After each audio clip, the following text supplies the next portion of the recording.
following exercise is for your core or your six-pack muscles, also called your rectus abdominis. You're going to start off lying on the floor, hands and arms at your side, and you're going to bring those legs together. Pull your belly button in and raise both legs up about 90 degrees.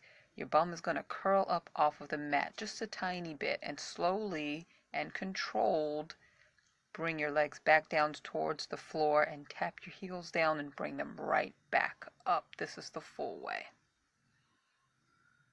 Exhale every time you raise those legs up.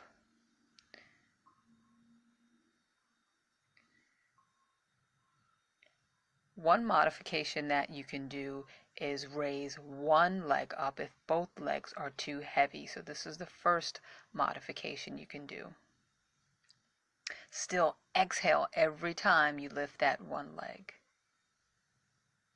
You could also modify by alternating your legs, one then the other, but one leg is on the ground at all times.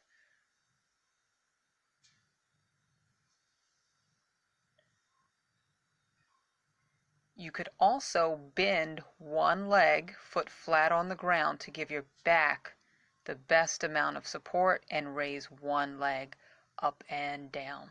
When you get the leg down, tap your heel on the ground and then raise it right back up with your exhale, raising the leg. Thanks so much for watching. Please like, share, and subscribe for more exercises.